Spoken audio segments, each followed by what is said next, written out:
Hello and welcome to the Armenian News Network Grung. I'm Asbed Bedrossian.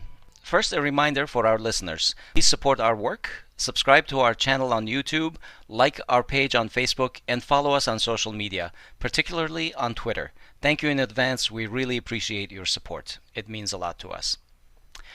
December 26, 1991, marked the day that the Soviet Union dissolved into 15 independent states, finally and officially. This giant experiment in Marxism evolving into Leninism left a tremendous mark on the history of the 20th century, and its legacy continues to have a lasting impact on Eurasia to this day. In this Conversations on Grung episode, Hovik Manucharyan and I will explore the history and legacy of the USSR, especially given that Armenia was a Soviet republic. And today, 30 years later, the two histories are inextricably interwoven. This episode was recorded on Sunday, December 26th, 2021. And to talk about this historic event, we're joined by Pietro Shakarian, who is a lecturer in history at the American University of Armenia in Yerevan. His research focuses on the history of Eastern Armenia and the Caucasus, especially Soviet Armenia during the era of Nikita Khrushchev's Thaw. His analyses on Russia and the former Soviet Union have appeared in The Nation, The Plain Dealer, the Russian International Affairs Council, Hetq, and more.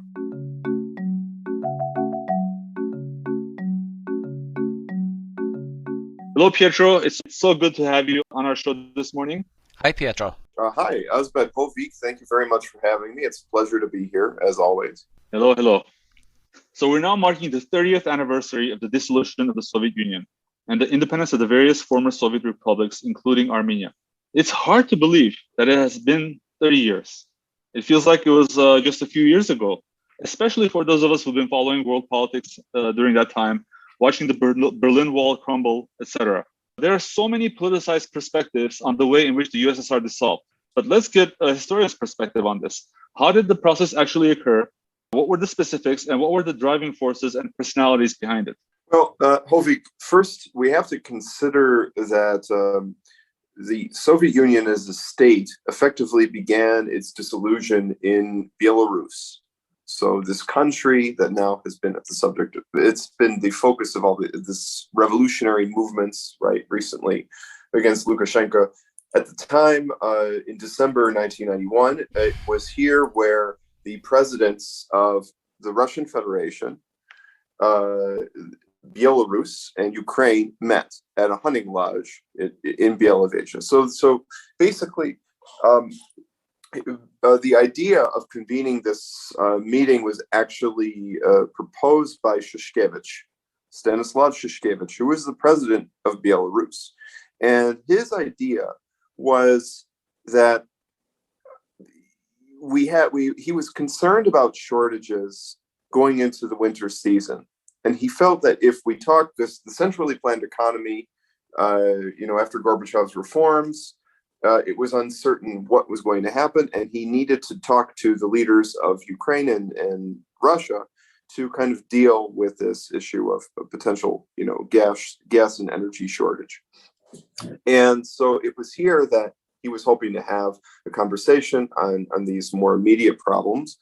And he was actually met with a proposal by one of the Russian representatives there, Gennady Burbulis, who basically said that, we should just declare the USSR as a geopolitical reality is done, that we should end its existence, unilaterally. So actually, really, we're talking about the three presidents in the end of these republics, Russia, Ukraine, and Belarus, basically were the ones who determined the dissolution of the Union. And specifically, this process was actually led by, ironically enough, the Russian Federation. It was not led by Lithuania. It was not led by Armenia. It was not led by Georgia. It was led by exactly the Russian Federation. So this country that everybody is saying is the oppressor that wanted to hold on to these, little republics, in fact, was the leading force of the dissolution. Why was it the leading force of the dissolution? It was because of the major personality clash between Gorbachev, who was the all-union president, and Boris Yeltsin, who was the president of, as I said, the Russian Federation. Right. So Yeltsin kind of came in as like the junior colleague of Gorbachev. Gorbachev kind of nurtured him, but over time, Yeltsin became he became seen as the man who could make change faster, who could make more dramatic change. And for many Russian Democrats and Russian liberals, he was the ideal person to support, and Gorbachev was yesterday's news. And so what happened is Yeltsin became the president of the Russian Federation. This became like his base. And he began from the Russian Federation to advocate a sort of Russian nationalism that advocated a separate Russian state independent of the Union. So by dissolving the Union, this was a very, very politically convenient thing for Yeltsin because it allowed him to suddenly become the leader of Russia. There was no more Union government. There was no more Gorbachev there. And so now he could, effectively take the reins of power. I was thinking about what you just said, Pietro. Maybe then Levon Bedrossian was right in saying we didn't leave the Soviet Union left us, right? That's I think something that he said. Absolutely. My question on this, Pietro, is were these leaders thinking about ending the Marxist-Leninist experiment, or were they actually explicitly thinking about ending the Soviet state, like the government itself? Well, the experiment, you could argue, was already kind of, it depends on who you ask about that, right? Because Gorbachev was evolving that experiment. Even to this day, Gorbachev considers himself to be a socialist. But he actually was effectively introducing within the Soviet Union, or he was at least attempting to introduce kind of a multi-party politics. Right. Even at one point, declared himself or reformed the state to make himself the president of the Soviet Union. So no longer general secretary, no longer, first secretary or premier. He was the president of the Soviet Union. Mm-hmm. So this was a pretty, significant reform. So it depends on who you ask. Some people would say, well, the Marxist-Leninist idea was still there. Others would say, well, look, it was already gone by this time or something like this. But in terms of what was actually being determined, I'm talking about the Union states. So the Union of Republics. This is something different from the communist ideology. Right. This is something different from the Soviet ideology. So that's actually what I want to emphasize, that when we're talking about this, we're not necessarily talking about, for example, like economics.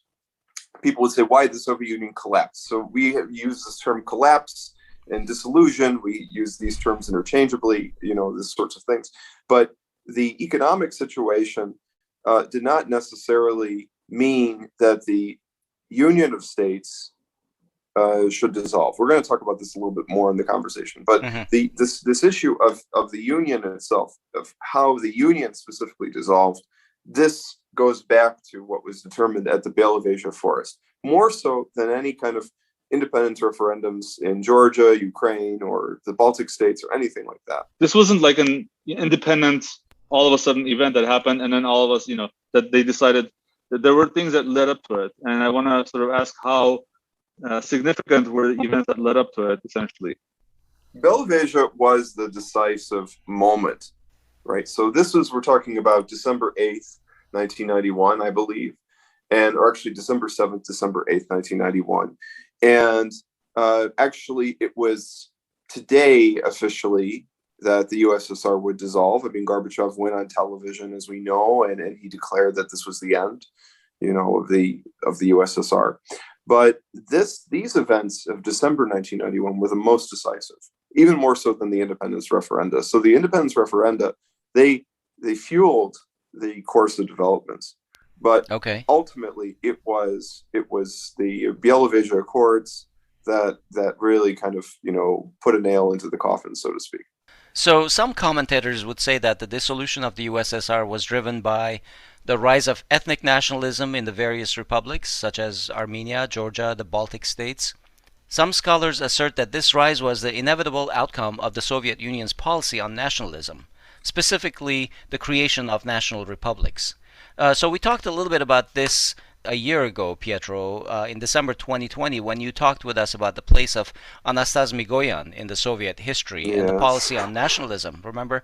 Yeah. What is your take on this view of national republics having caused the end? Well, there is this idea that because the Soviet Union way back in the day, we're talking about Lenin's, USSR when it was first created, right? That the policy of creating a state based on national ethnic republics, right? What scholars call the ethno-federal state. Yeah. There are academics who say that because these republics were created, they became kind of like the incubator for, kind of proto-nation states. And that effectively what happened in 1991, in retrospect, was inevitable, that whenever you give, autonomy or self-governance to a distinct nationality and give them their own republic with their own flag, their own coat of arms, that they will inevitably want to declare independence and become a separate state from you. Now this seems very logical, and it is an idea that many very prominent scholars, such as Mark Bessinger, Ronald Grigor-Suni, that they adopted right after the dissolution of the Soviet Union as an explanatory factor to kind of make sense of what happened. And so the idea was that that this policy effectively led to these states emerging. However, I would actually push back against this idea, because you had developing in the Soviet Union already kind of like a dual identity in most republics. There's a great academic by the name of Maike Lehman, and she wrote a study called Apricot Socialism. It was about Armenia, as a matter of fact. Okay. And her main thesis was that you had in the Soviet Union an identity that was at once socialistic, but also at once national. So she was using the apricot as like a metaphor, for this identity, right? And in the Armenian context. And she was referring, of course, in her research specifically to the 1965 demonstrations in Yerevan. But as to this idea of it being inevitable that this would lead to the independence of these states, I don't think you can make that case. I think that certainly when we look at the Armenian national movement for independence, or even the Georgian national movement for independence, these were movements that actually gained steam only as a result of the ethnic conflicts that were then, embroiling the Caucasus, percolating. Yeah. So Armenia, and for example, would not have there would not be a significant push for independence from the Soviet Union had it not been for the Artsakh issue, let's say. In Georgia's case, we look at the Abkhazian issue, we look at maybe the April 1989 incident, right, as kind of markers that affected the popularity of independence. But we should note that independence was something that was, the support for independence was something that was very context driven. It was not something that these republics were, already aiming to support, as it was. And on top of that, the only republics that really, you could say there was a significant desire for independence were actually the Baltic states. But in most cases, Asbed, if you look at republics like Kazakhstan, Uzbekistan, we get into Central Asia. These are the places, I want to emphasize, where the Soviet state was most involved in creating, nations. They were working with local elites, right? There's some great, literature on this. We have literature about Turkmenistan, Uzbekistan, making of Uzbekistan, this sort of thing. And the places where the USSR was most involved in creating nations, they actually had the least amount of national mobilization, the least interest in secession from the Union. So you go off to Turkmenistan, there was zero support for independence. Right. And even within the Russian Federation, they had very large populations of Russians in their countries. And in many ways, especially in Kazakhstan, right? In Kazakhstan, you're correct, but in Turkmenistan, there was no significant population of Russians. Uzbekistan, there were Russians in the urban centers, but it was not, such a prominent thing. But regardless, there was no real, desire to secede, because they were, economically very integrated into a single state. Why break away from this arrangement? And even as I was saying, the Russian Federation, if this theory were to hold true, that the creation of national republics leads to breakup, why then didn't the Russian Federation completely fall apart at the seams? Okay, so we have the case of Chechnya, but that was only that's more of the exception than the rule in this instance. This is a very interesting perspective because I mean, seeing how the timing of the Artsakh War and the fall of the Soviet Union sort of coincided with each other, it's an interesting narrative to follow that these ethnicities or these ethnic nations caused the problem. I've even heard all the way 180 degrees around that conflict caused the fall of the Soviet Union. There are people who say that, and they would have grounds for thinking that because this was one of the sparks that contributed to this dissolution of the Soviet Union, that you had, of course, in Moscow, an inability to resolve this issue, to deal with it. And because of that, that kind of, fueled, the overall situation. Okay. In American political discourse, U.S. policies are given credit for having played a role in the dissolution of the Soviet Union, and that it won the Cold War. And some politicians even assert that US President Ronald Reagan himself was personally responsible for the fall of the Soviet Union. Some say that he drove the USSR into an arms race that bankrupted it, etc., etc.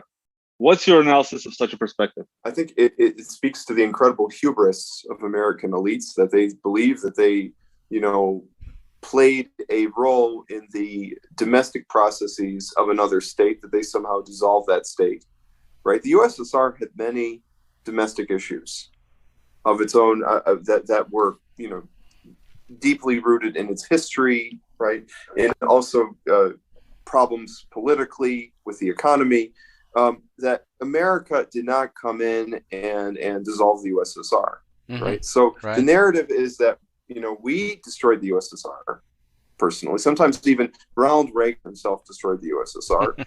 That we won the Cold War, that you lost, we won, and that this is like, almost like the defeat of Nazi Germany in World War II, something along those lines. Yeah. In reality, this was not the case. That, as I just explained with Bielavesia in the immediate context, but not even if we look at all these other issues, such as, like I said, the economy or the politics, that this is not something that the Americans had any role in determining. So the idea that the United States was, the determining factor of the dissolution of the Soviet Union is utter hogwash, I have to say. Pietro, was the dissolution of the USSR a peaceful process? Because we do hear from various quarters of analysts and think tanks and such that it was such a peaceful, relatively civilized dissolution. Well, that is the narrative you receive. I mean, and this is something like Stephen Kotkin, for example, has advocated that this was a very, a peaceful dissolution of the state. But the reality is that it was very, very violent in many places. So we look at, of course, the Artsakh War. This is the first thing that comes to our mind from the Armenian context. But also, not only that, the Abkhazian War, incredibly violent. The war in South Ossetia. You have these, conflicts, of course, with Chechnya. This was not something that was, this was a vicious, brutal war. Chechnya was absolutely, Chechnya, and not only that, also we have to look at the domestic crises within the Russian Federation itself. So, for example, Yeltsin, when he came in, he had difficulties with the Russian parliament, and as a means of resolving these difficulties, he actually shelled the Russian parliament. He took tanks in to shell the parliament. Now, imagine if Trump were to do that, to shell Congress, how that would look in the U.S. That would be Pietro, that's not out of the question these days. But the other thing is, and actually, the Trump-Yeltsin comparison is not too, far removed. But I also want to say this, that Yeltsin, after he did that, what did he do? He put in a strongman constitution in Russia. So effectively, it laid the ground for Putin today. So, it's to say the USSR that the dissolution was a very, very peaceful process. And that's why I think it's actually funny that you actually have some commentators today who say, well, these wars in post-Soviet space. And I think you know who I'm talking about, that they would say these were merciful wars, that they were peaceful wars, that, that especially now that we have drone technology. On this very podcast. On this very podcast, that we can minimize death and destruction, right? Never mind the fact that drones, never mind the utter violence of the last Artsakh War, never mind the destruction that drones wage, the controversy. The shelling of hospitals, etc. Of course. And so, I mean, basically, this is a narrative that we would be hearing normally in the American context from, let's say, the NATO War College or from Dick Cheney or somebody like this.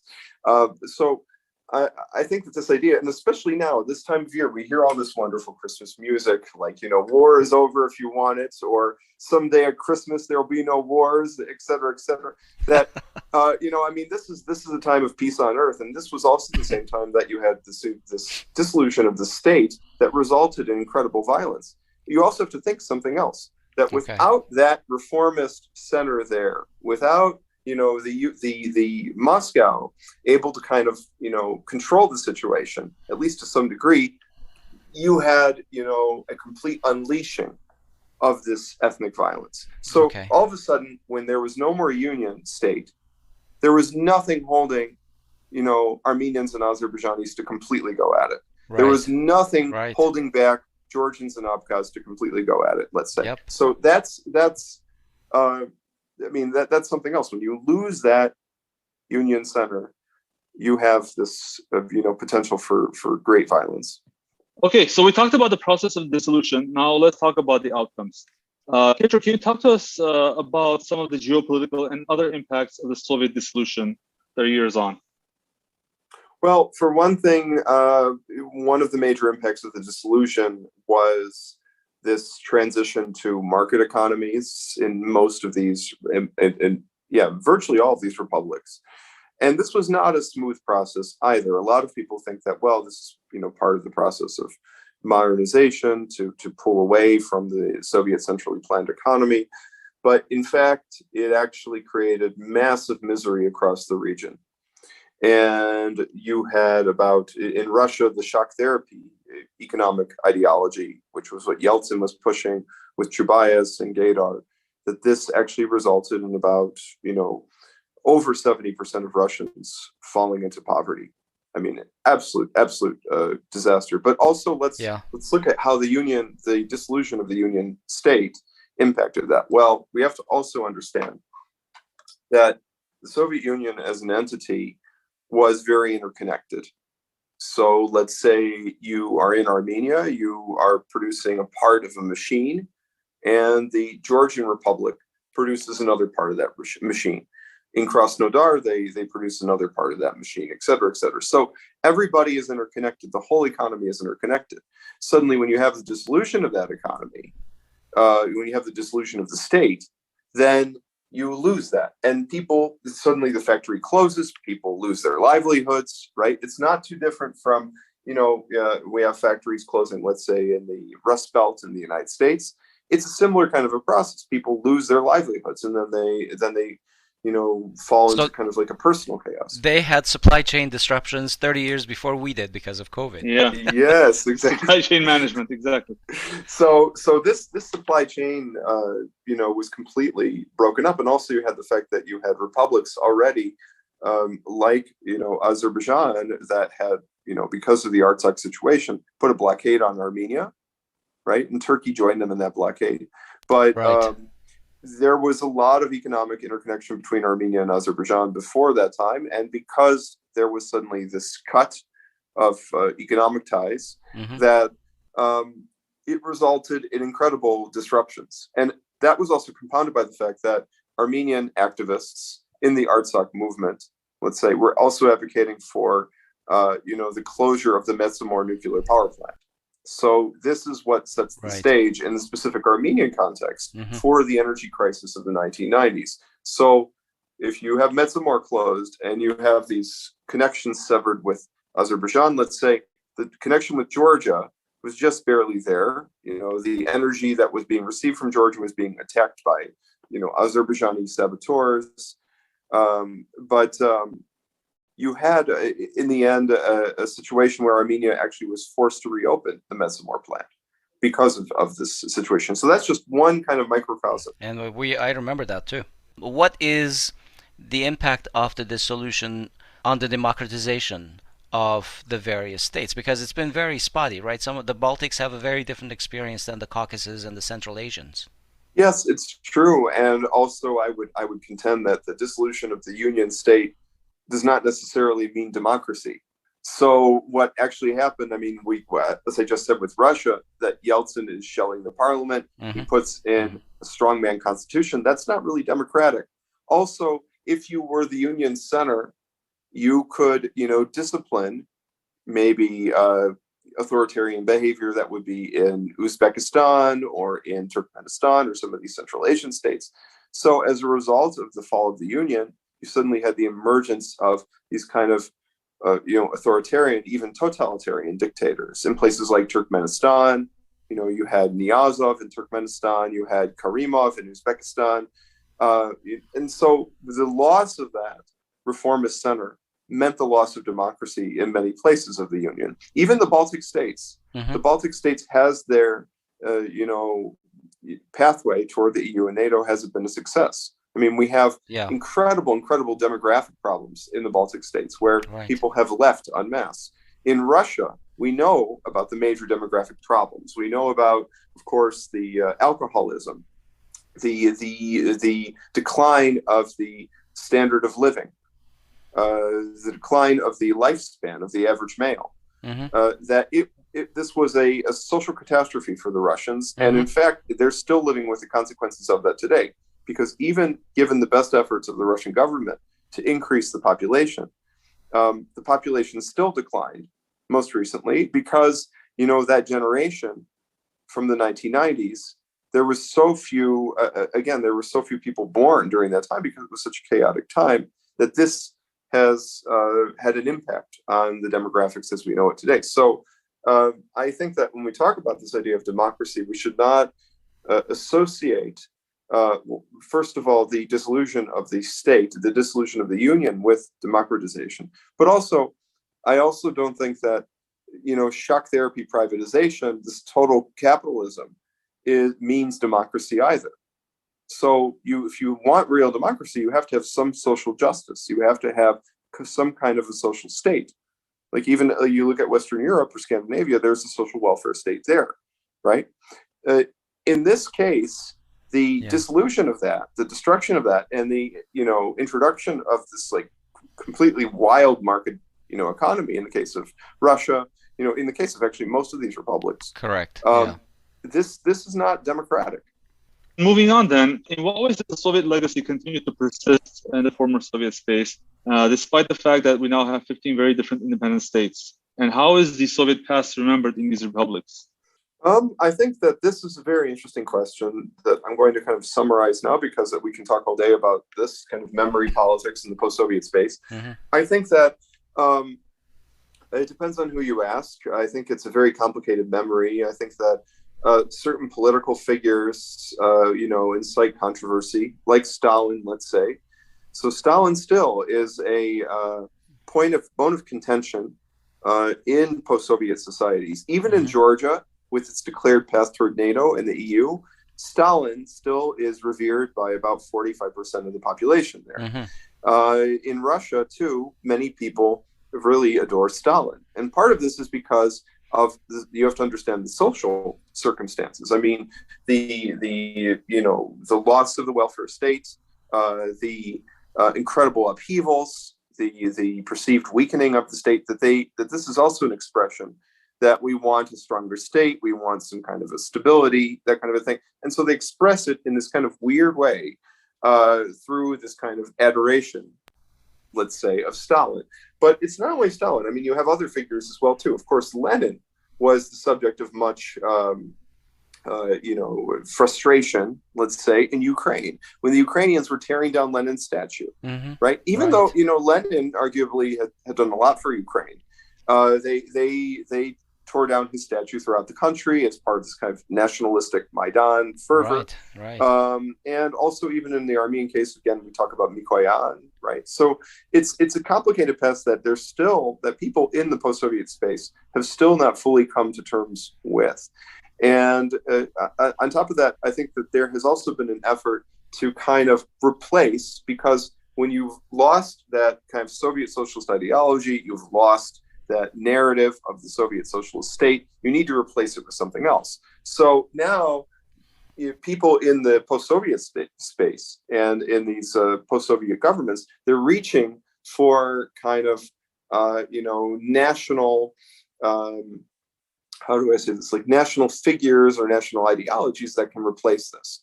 And so you have kind of the, influence of, let's say, nationalism replacing, let's say, Soviet socialism. Mm-hmm. And so in the case of Armenia, for a while, you had like the previous authorities, the Republican Party and Serge Sargsyan, were, emphasizing figures like Nejde, right? Yeah. And this was almost like kind of like, you could see if you took out Nejde's name and put Lenin's name in, it would sound exactly like the Soviet times. So effectively, they're introducing new characters to kind of, new ideologies, new characters to kind of replace, what existed before. So it's a difficult process. They're also, like in the case of Putin, there's also an effort to reconcile, those forces that are opposed to the Soviet state or who are opposed to the Soviet state with, the history of the Soviet Union. So to talk about, let's say, Tsar Nicholas II, but at the same time also glorify the Soviet effort in World War II. The same we can say of Armenia, to talk of the leaders of the First Republic, but yet also glorify Marshal Bagramian. So that also is showing that, look, the past is complicated, but we can live with these two kind of narratives coexisting. It sounds a little bit to me like there's a certain ethnic mythology that's going with this narrative. Seriously, because we all admire the heroes, our heroes, who produced for the Soviet federal state, right? Marshal Bagramian being a Soviet marshal, for example. Yeah, absolutely. Or also, I mean, we can look again, like at the case of Mikoyan, who actually was involved in working on reforming the federal, Soviet state structure. So, yeah.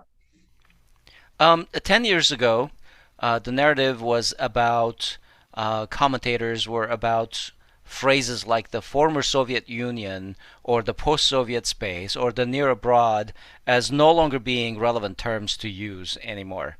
10 years later, do you believe that? What about now in 2021? I do not believe that these terms have lost their relevance at all, because even with the dissolution of the state, there's a lot of kind of, cultural, a lot of kind of cultural residual ties that continue to exist, that continue to bind many of these people together across the region, let's say. So now we're getting into the New Year's season. Across the region, people still watch every New Year's Eve this film, the Soviet film, The Irony of Fate, Ironia Sudbi, right? And people still watch that across the whole Soviet Union or the whole post-Soviet space, regardless of whether you're in, Yerevan or Moscow or, I don't know, Tbilisi. People still, adore this film, and they still watch this film. Interesting. In most parts of the former Soviet Union, the Russian language is still spoken along with, let's say, the national language. So you come to Armenia, it's effectively de facto a bilingual country. There were some people a few years ago who were saying to me that, well, people are no longer speaking Russian here in Armenia or something like that. Well, no, if you come here to Yerevan, you even hear mothers reprimanding their children in Russian. So even young kids from a very early age are, learning the Russian language.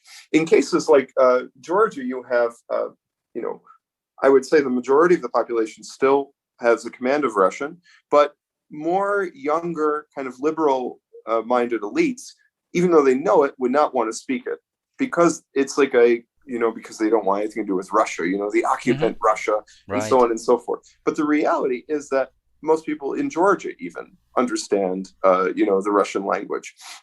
And the other thing about that too is that might also be impacted in some cases by efforts by some of these more nationalistic governments that came into power through these kind of color revolutions, which we haven't touched on as much in this discussion. Okay.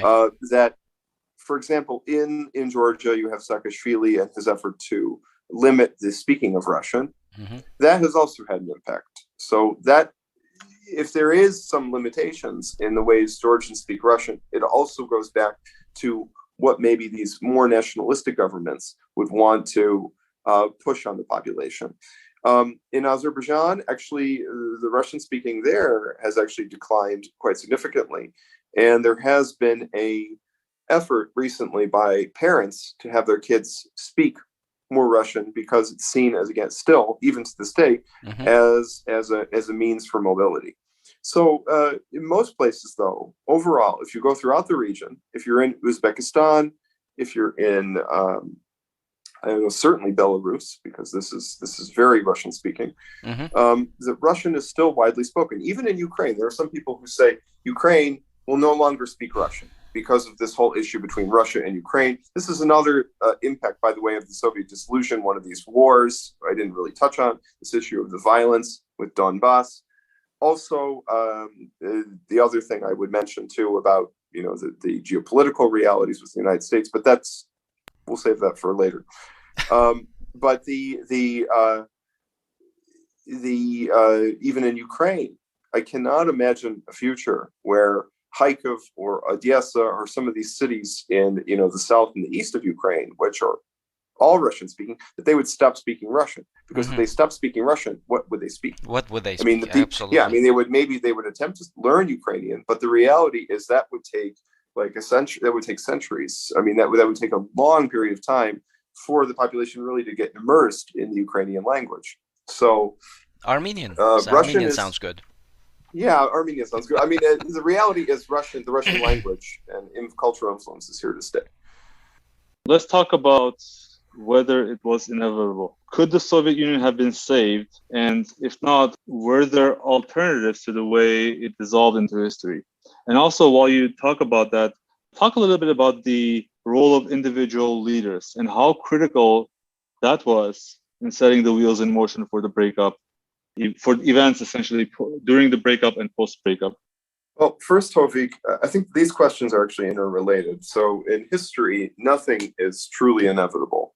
I mean, at certain points, you could argue that something might be inevitable, but even here, nothing in history is truly inevitable.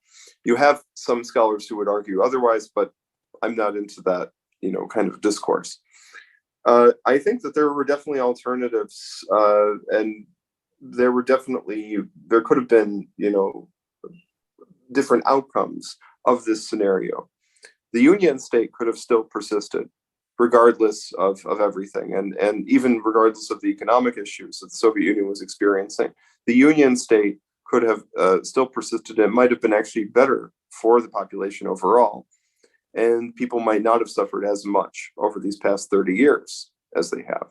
Because for most people in this region, the past 30 years actually have been, a catastrophe. When Putin says... Hardship. Right? Yeah, hardship. When Putin says that the dissolution of the Soviet Union, and he's talking about the Union state, was the greatest catastrophe of the 20th century, right, or one of the greatest catastrophes of the 20th century.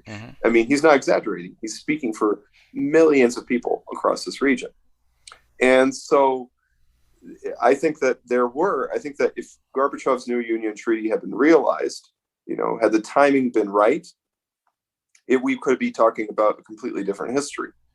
And one that actually the Soviet Union, if it emerged as kind of like a, reformed social democratic state, it could have been a very, very strong alternative to, let's say, the rise of neoliberalism in the West. Yeah, well, I mean, the EU, but I was also going to say the rise of neoliberalism in the West.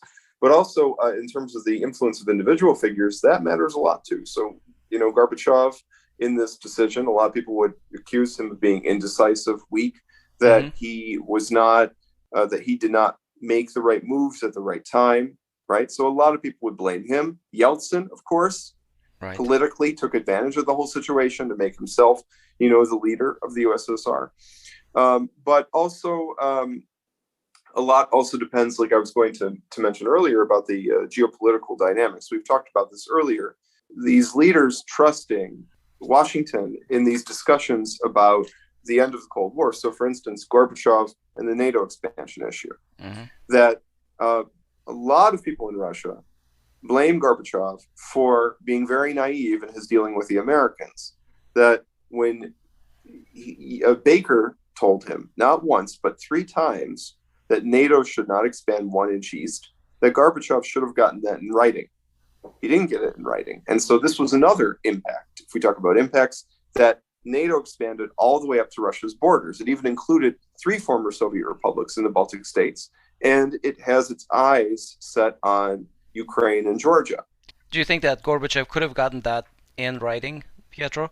I mean, the I think people I who think reneged on that were not Baker himself. It was later, about 5, 6 years later, that the expansion started, primarily under Bush Jr., right? well, it was not Bush Jr. It was actually under Clinton. That's Yeah, actually the interesting thing. but That was much under later, Clinton. It was Clinton later, like in late '90s. But right? In the that's where second that's where it really, yeah. Clinton But administration. second term of Clinton, but Hmm. still it was under Clinton. And so Baker himself, I mean, of course, he made the promise to Gorbachev, but he's still representative of the United States. Hmm. So the Russians would look at it that the United States, regardless of the leadership, broke its promise, and that's how they would see it. It's not specifically Mr. Baker; it would be the American foreign policy in general. And not only that, they also would. I mean, also these color revolutions have been kind of an agent for pushing the NATO expansion even further into this part of the world. Yeah. But that has also led to considerable resentment. And Putin is the obratnaya reakция. I mean, his introduction, his reining in of oligarchs, and his introduction of elements of the welfare state have allowed him to retain and to gain this popularity that he has achieved in Russia to this day. So, yeah, I mean, Gorbachev, I think he could have gotten this promise, by the way, in writing. But you also have to understand the times that the trust was so great, the personal trust was so great in the US-Soviet, at the time, Soviet relations, that Gorbachev felt that I trust the American politicians so much, especially,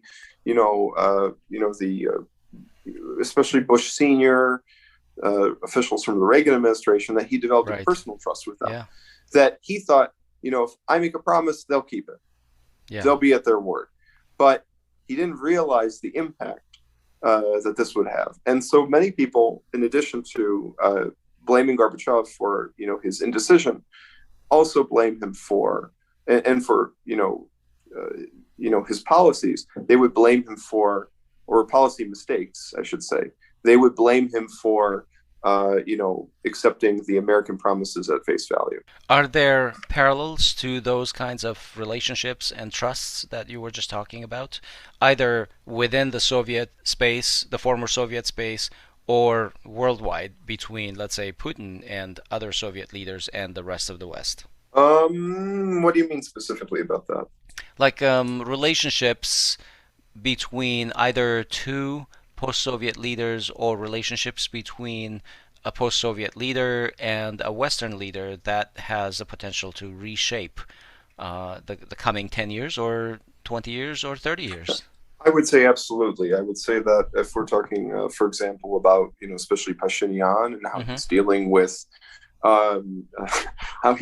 Azerbaijan, I mean, you want to make sure you get promises in writing. You want to make sure if you get a deal that is beneficial to you, that you mark down what that is. I mean, that's actually not even a matter for today's geopolitical realities, but in general, for dealings of any leaders of any state, that you should always get things in writing. In fact, that's a life lesson. You always should get important decisions in writing. So it is what it is. But that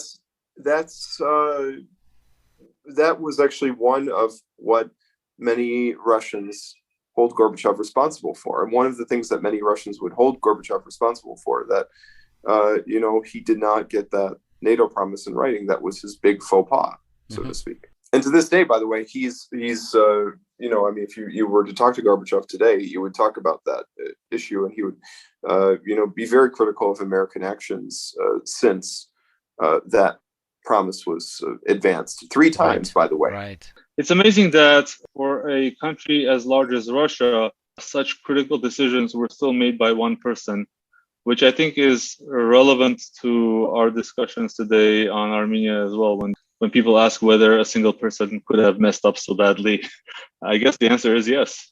Yes, but also it depends. It's not only about the person, it's not only about the person in power, it's about the people who he's surrounded with. Exactly. Right. So if you have if you're balancing different interest groups, especially in the Russian case, because Russia is so big. So if you're a bigger state, that's different from let's say Armenia. But state, yeah. even in a smaller state, you have to balance different interest groups. You have to surround yourself with good people.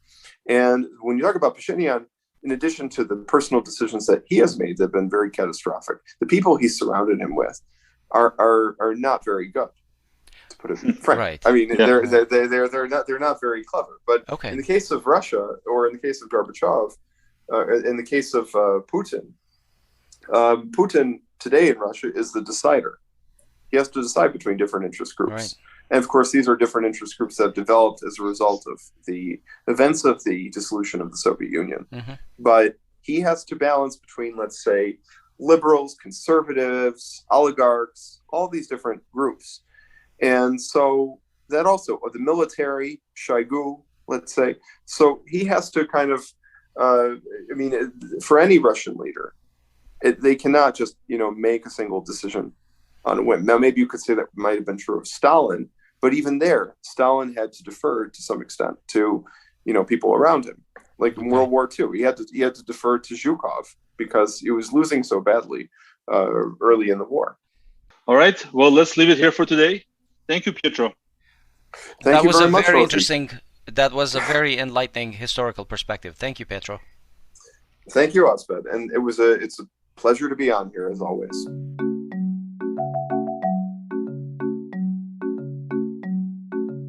That concludes this week's conversation on Grung. We look forward to your feedback, including your suggestions for conversation topics in the future.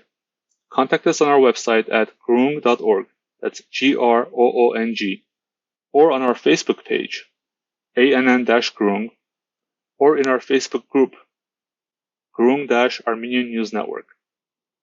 Special thanks to Lara Osborne for providing the music for our podcast. I'm Hovik Manucharyan, and on behalf of everyone in this episode, I wish you a good week. Thank you for listening, and talk to you soon.